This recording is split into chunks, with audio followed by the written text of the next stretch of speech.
جی ثاقب نے ماشاءاللہ بڑا دلچسپ واقعہ سنایا، اور یہ واقعہ تو صحیح بات ہے، اور باقاعدہ سہیل حیدری موٹا سا انسان تھا وہ، ہے مطلب ماشاءاللہ سے، تو ان کو بڑا وہ رونے جیسا ہو گیا تھا بھائی بس اس وقت یہ مستی مذاق کرتے تھے بھائی آپس میں، مکے ایک دوسرے کو مارنا. ایک دفعہ تو انور کو پھینکا تو الماری کا دروازہ کھلا ہوا تھا، تو اس کا سر لگتے لگتے اس میں بچا. یہ خطرناک قسم کے مذاق بھائی یہ لوگ کرتے تھے. میں تو بس ان کی باتوں میں آ کر میں نے وہ کام کر دیا. لیکن ثاقب سے میں یہ کہنا چاہتا ہوں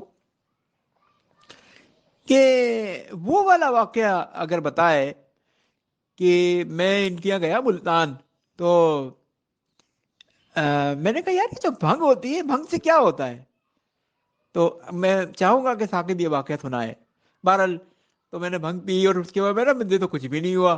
اس کے بعد جو میری حالت ہوئی، یہ واقعہ کی جھلک ہے، سمجھ لے ٹیلر ہے، تو واقعہ جو ہے وہ صحیح سے جو ہے وہ یہی سنائے گا ثاقب. تو ایک اور ایک دوست تھا ہمارا مرحوم اعجاز الحق، تو وہ میرے ساتھ تھا.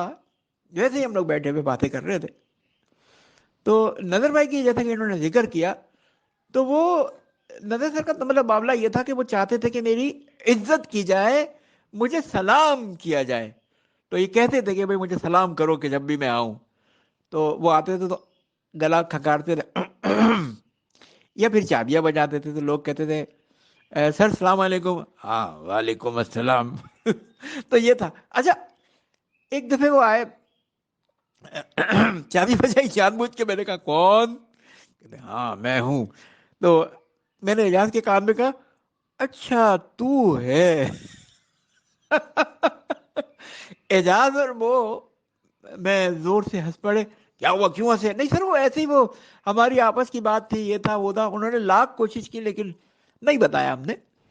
لیکن اعجاز پاگل نے کیا یہ کہ بعد میں چپ چاپ جا کے ان کو بول دیا کہ مجسم نے ایسی ایسی حرکت کی.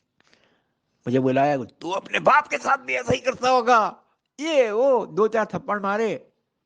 تو پھر بعد میں نہیں بیٹا وہ تو ہم تمہیں اس لیے مارتے ہیں تاکہ تم اس طرح کی غلطی نہ کرو، یہ نہ کرو. میں تھوڑا رونے لگا نا.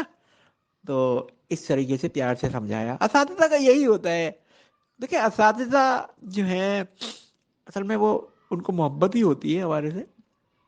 اور اگر شفیع صاحب ہمارے استاد تھے، وہ بھی بہت سختی کرتے تھے، لیکن جب دیکھتے تھے کہ جس کو مارا گیا ہے اس کا منہ اتر گیا ہے، تو وہ بھی بعد میں سمجھاتے تھے پیار سے، اور بہت محبت سے وہ اس وقت سمجھاتے تھے کہ ہم آپ کے بھلے کے لیے مارتے ہیں وغیرہ وغیرہ.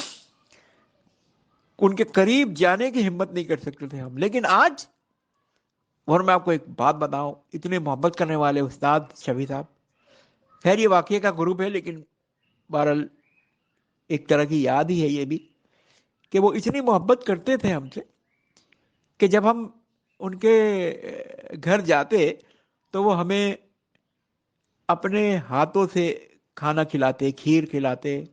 پھر ہم نے کہا نہیں سر یہ نہیں کیا کریں، ظاہر بات ہے جب ہمارے ہاتھ ہیں. نہیں نہیں ہم تمہارے استاد ہیں اور ہم تمہارے ماں باپ کی طرح سے ہیں، اور ہم. لیکن ان کو سمجھا سمجھا کے قائل کر لیا تھا اس بات پہ. تو کہنے لگے ہاں یہ بات تو ہے. میں نے کہا سر بالکل اسی طرح سے، جیسا کہ ایک واقعہ اور بھی جڑ گیا یہاں پر، کہ اسکول میں وزٹ ہوئی. بہت ساری لڑکیاں جب آئیں، چھوٹے چھوٹے واقعات کے ٹکڑے میں آپ کو دہرا رہا ہوں. تو وہ لڑکیاں جب آئیں تو انہوں نے جب ایک ساتھ اتنے سارے نابیناؤں کو دیکھا تو ان کی آنکھوں میں سے آنسو آ گئے، بلکہ وہ ایسی آوازیں آنے لگی. او ہو شفیع صاحب نے تو ان کو اتنا لمبا لیکچر دیا کہ آپ کو یہ سوچنا چاہیے کہ یہ تعلیم حاصل کر رہے ہیں، یہ ہے، وہ بھیک نہیں مانگ رہے، یہ نہیں کر رہے، وہ نہیں کر رہے، بجائے اس کے کہ آپ اس طرح سوچیں اور آپ لوگ رو رہی ہیں. یہ تو بڑے افسوس کی بات ہے. خیر ان کو سمجھایا. تو یہ ہے جناب کھٹی میٹھی یادوں کے واقعات کے حوالے سے. بہت شکریہ. اصل میں پرانے واقعات سے واقعات یاد آتے ہیں. حالانکہ جو واقعہ میں نے سنایا، واقعات جو میں نے سنائے، ان واقعات کا ثاقب کے واقعے سے کوئی تعلق نہیں ہے. لیکن ایک طرح کا ایک وہ وقت ذہن میں آ گیا جو ماضی ہو گیا ہے، اور اس سے قریب قریب کے جو بھی واقعات تھے وہ سامنے آ گئے. اور بہت سارے واقعات جو ہے وہ دماغ میں گھومنے لگے ہیں جناب. اب میں آپ کو بتاؤں، ابھی تک میرے وہم و گمان میں بھی نہیں تھا کہ میں یہ بات کروں گا، اب جو بات میں آپ سے کرنے والا ہوں، ہے نا. تو اسکول لگ چکا تھا، تو پرنسپل آ گئی، وہ سب کو ڈانٹ رہی تھی، ہم لوگ تو کمرے میں چھپے ہوئے تھے. تو وہ چیک کرتی بھی دبے پاؤں کمرے میں آئی، تو یہ شفیق کہنے لگا میں مسکان کو جا کر مارتا ہوں. اوہ بھائی، یہ تو تھا بچہ، اس کو کیا پتا. یہ تو مسکان تھپڑ ہی تھپڑ مارے. اچھا مارے گا مجھے، مار مجھے، مار مار مجھے. ارے آپ یقین کریں اس وقت تو اوپر زمین اور نیچے آسمان آ گیا تھا، اتنا مجھے خوف آیا تھا. لیکن خیر، واقعات بہت ہیں جناب، وقت کے ساتھ ساتھ یاد آئیں گے اور آپ کو سناتے رہیں گے. اجازت چاہتے ہیں، اللہ حافظ.